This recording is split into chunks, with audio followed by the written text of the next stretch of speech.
Salut à tous, je vous retrouve avec un nouveau format de vidéo. Dites-moi en commentaire si cela vous plaît et si cela vous intéresse. Donc nous voici avec Taz. Taz est un chien qui a quelques petits problèmes de surexcitation et où les balades étaient apparemment difficiles selon les propriétaires. Parce qu'il avait tendance à s'exciter très vite, à sauter sur eux, leur arracher les manches, etc., etc.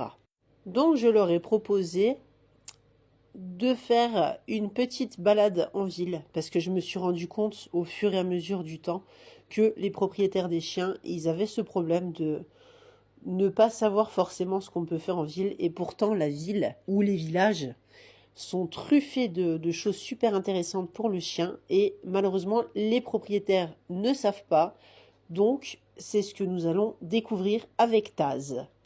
Dès qu'il y a un peu trop de stimuli autour, ce petit monsieur a tendance à s'exciter quand même assez facilement. Donc, ce que j'ai fait, c'est que j'ai trouvé une aire, comme j'appelle ça, une aire chien, dans le village où j'habite, qui me permet de travailler tout cela, car d'un côté, il y a une école, et à ce moment-là, il y avait des enfants de sortie, puisque c'était la récréation, et de l'autre côté, il y avait les voitures qui passaient, les gens, etc., etc.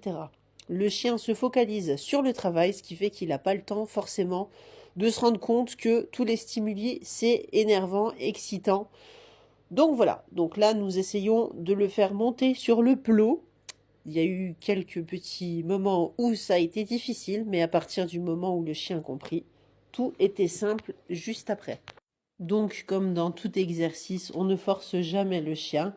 Et au contraire, quand on arrive dans des aires un petit peu comme ça, où c'est facile de le faire jouer, on va tout faire de façon à ce que le chien s'amuse. Là, on peut constater que Taz est toujours à l'écoute de sa propriétaire, puisqu'il la regarde très souvent, alors que quand il fait des simples marches, en général, il ne la regarde pas plus que ça.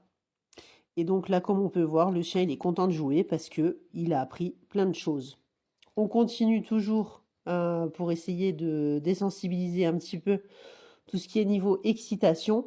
Et d'ailleurs, on le remarque qu'il s'agite un petit peu plus parce que là, la stimulation est juste à notre gauche puisque c'est une école. Et comme je l'ai dit, bah, il y a une deuxième école en face en fait. Et comme là, les gamins sont sortis, donc il y a beaucoup de bruit, il y a beaucoup de balles, il y a beaucoup de jeux, il y a beaucoup de «Oh, votre chien, il est beau!» Donc voilà. On continue toujours dans le travail, mais dans le jeu aussi, à faire 2 ou 3 petits exercices. Là, on voit que le chien, il s'impatiente un petit peu. C'est pour ça que nous n'allons pas traîner trop longtemps dans le coin, dans le sens où on doit apprendre au chien à gérer tout ça, mais on ne le force pas et on ne l'oblige pas à rester longtemps.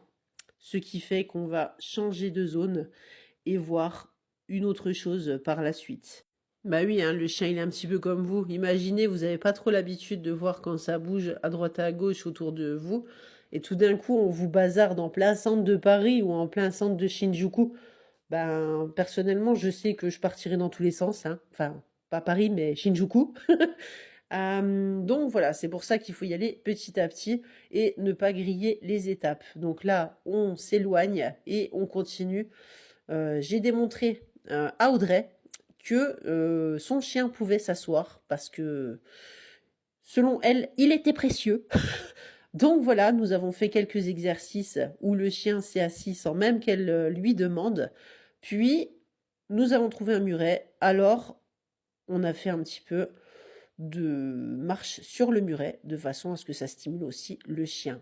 Et bien entendu, on a fini les exercices par 2 ou 3 petits sauts à la barrière. Donc je précise, pour les personnes qui ont des chiots, je vous recommande, si vous mettez le chien sur le muret, de le porter. Et pareil, on ne fait pas sauter un chiot à cette hauteur-là. Même si c'est un berger allemand ou même si c'est un malinois, quelle que soit la race, il faut, dans un premier temps, éviter de trop le faire sauter parce que vous risquez de l'abîmer. Ou alors peut-être qu'il risquerait d'avoir une fracture ou aller savoir. Donc, on attend vraiment de faire sauter son chien à partir de 8 mois, 1 an, quand il a fini sa croissance. Allez, la bise!